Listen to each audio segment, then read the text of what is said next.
बहू।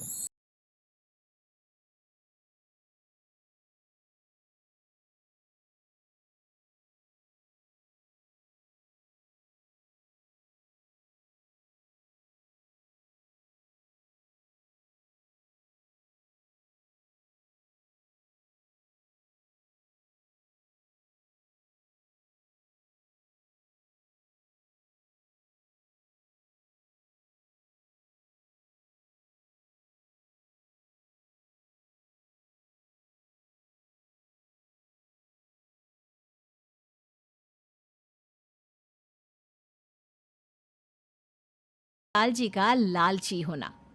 उनको लड़के वालों से मोटा दहेज चाहिए था और इसी चक्कर में एक दिन वो एक बहुत पैसे वाले के घर अपने बेटे का रिश्ता लेकर पहुंचे। उस आदमी का नाम था ओम प्रकाश। देखिए किशोरी लाल जी, मेरी एक ही बेटी है और मेरी सारी संपत्ति जायदाद सब कुछ मेरी बेटी नैना का ही है। पापा, नाम से लगता है बहुत खूबसूरत होगी। कितना अच्छा नाम है ना, नैना। ओ, वैसे बात तो सही है आपकी। अब इतना पैसा है, ज़मीन जायदाद है, इकलौती बेटी, आप भी क्या करेंगे? सब कुछ उसे ही देंगे ना। बिल्कुल ठीक पहचाना आपने। बस बेटी की शादी और सारी जायदाद उसके नाम। पापा, बिना देखे हाँ कर दीजिए ना। इतना अच्छा रिश्ता फिर कहाँ मिलेगा? माला माल हो जाएंगे हम। मैं अपनी बेटी को बुलाता हूँ। अरे नहीं नहीं नहीं नहीं, आपकी बेटी का नाम नैना है, सुनकर ही लगता है बहुत सुंदर होगी। रहने दीजिए अंकल, मैं तो आपकी बेटी के नाम से ही इतना खुश हो गया हूँ कि उसे बिना देखे शादी करने को तैयार हूँ। अब तो मैं उसका चेहरा सीधे शादी के बाद ही देखूंगा। और इस तरह राघव नैना का चेहरा नहीं देखता और उससे शादी कर लेता है। शादी के बाद अपनी सुहाग रात पर जब राघव नैना का घूंघट उठाकर देखता है तो नैना की आंखें बंद थी। कितनी खूबसूरत हो तुम नैना, जरा अपनी आंखें खोलकर मेरी तरफ देखो तो सही। नहीं, मुझे शर्म आती है। अरे, मैंने तुम्हें शादी से पहले भी नहीं देखा, और अब अगर तुम आंखें खोलकर मुझे देखोगी भी नहीं तो मुझे अच्छा कैसे लगेगा? इससे पहले कि नैना अपनी आंखें खोलकर राघव की तरफ देखती, अचानक से लाइट चली गई और राघव नैना को पूरी तरह से देख भी नहीं पाया। अगली सुबह नैना राघव के लिए नाश्ता बनाकर लेकर आई। अरे ये क्या, आधा पराठा सेका हुआ है और आधा बिल्कुल कच्चा। ये तुमने क्या किया नैना? बहू, तुमने क्या आधा पराठा तवे से नीचे लटका कर रखा था, जो आधा सिका है और आधा कच्चा? मुझे जितना दिखेगा उतना ही तो सीखूंगी ना पापा जी। जहाँ जहाँ मुझे नजर आ रहा था वहाँ मैंने सीख लिया, जहाँ जहाँ नहीं दिखा वहाँ कच्चा रह गया होगा। इसका क्या मतलब है? ये कैसा मजाक कर रही है तुम? अरे बहू, तुमने इतना लंबा घूंघट क्यों लगाया हुआ है? देखो, हमारे घर में बहुओं को बेटी की तरह रखा जाता है, और फिर तुम तो इतना सारा माल लेकर आई हो। देखो, ये घूंघट डालकर रखने की कोई ज़रूरत नहीं है। हाँ नैना, पापा जी ठीक कह रहे हैं, तुम तो आराम से रहो, अपना ही घर समझो। नैना अचानक से अपना घूंघट उठा लेती है। अरे ये क्या पापा, नैना की तो एक आंख फूटी हुई है। नाम से नैना, लेकिन ये तो कानी बहू निकली। मेरे साथ धोखा हुआ है, धोखा। बिना दिखाए अपनी कहानी लड़की मेरे संग ब्याह दी। मुझे कहानी भी नहीं चाहिए। मुझे अभी ओम प्रकाश जी से बात करनी पड़ेगी। आखिर उन्होंने मेरे साथ ऐसा किया क्यों? अरे, आप लोगों ने ही तो पापा से कहा था कि आप लोग शादी से पहले मुझे देखना नहीं चाहते। अब मेरे पापा पर क्यों इल्जाम लगा रहे हैं? अरे लेकिन उन्हें बताना तो चाहिए था ना कि तुम कहानी हो, एक आंख से तुम्हें दिखाई नहीं देता। किशोरी लाल और राघव नाराज होकर ओम प्रकाश को अपने घर बुलाते हैं। पापा जी, ये आपने क्या किया? शादी से पहले बताया क्यों नहीं कि नैना की आंखों में परेशानी है? अरे, आप ही ने तो लड़की देखने से मना कर दिया था। और लेकिन आप बता तो सकते थे। आपको तो हमारी बेटी की प्रॉपर्टी चाहिए थी, वो भी पूरी की पूरी। अब क्या हुआ अगर उसे आधा दिखाई देता है?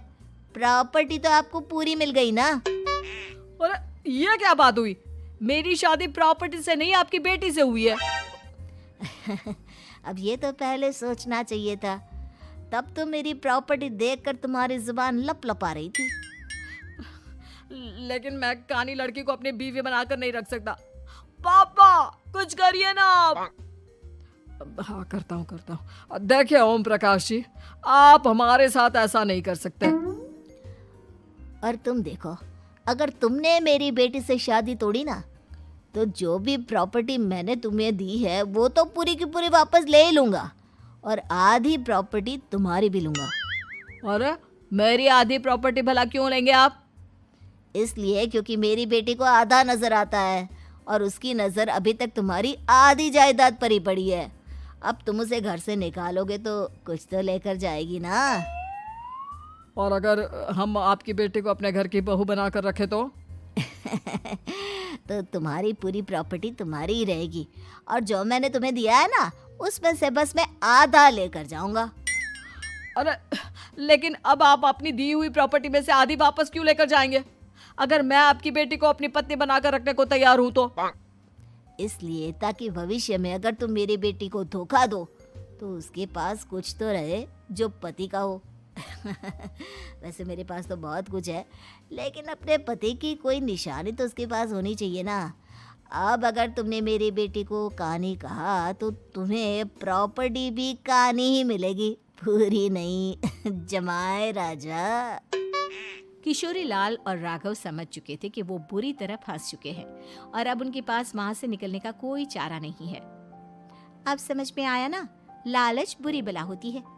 एक तो तुम्हें प्रॉपर्टी मिली, ऊपर से बीवी मिली, उसमें तुम्हें नखरे भी दिखाने हैं। आए बड़े, चुपचाप बैठो दोनों। कुछ दिनों के बाद नैना राघव की कार लेकर बाजार घूमने निकलती है और जब कार लेकर वापस आती है, ये क्या? एक तरफ से मेरी गाड़ी पूरी खराब हो चुकी है।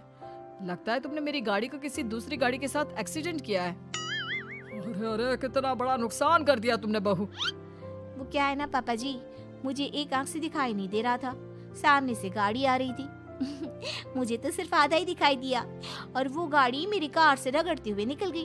अब मैं क्या करूं बताओ? आप इसे ठीक कराने के पैसे कौन देगा? तुम्हारे पापा। तुमने मुझसे इस तरह से बात की? अभी रुको। नैना राघव की शिकायत ओम प्रकाश को कर देती है। देखो राघव, अब जो मेरी आधी प्रॉपर्टी तुम्हारे पास थी ना, उसमें से आधी और मैं लेकर जाऊंगा, क्योंकि तुमने मेरी बेटी को डांटा। अरे नहीं नहीं पापा जी, गलती हो गई, माफ कर दो। गलती की तो कोई गुंजाइश ही नहीं। अगली बार मेरी बेटी को डांटा तो बची हुई आधी में से आधी और ले जाऊंगा। लालच के चक्कर में हम दोनों ने बहुत बड़ी गलती कर दी बेटा। एक तो तुम्हें कानी बहू मिली और ऊपर से जो माल मिला वो भी काना। इस तरह राघव की हर एक गलती पर ओम प्रकाश उसकी प्रॉपर्टी का आधा आधा हिस्सा लेकर अपना सारा माल वापस ले गया और राघव को कानी बीवी से काम चलाना पड़ा। भाई लालच वाकई में बुरी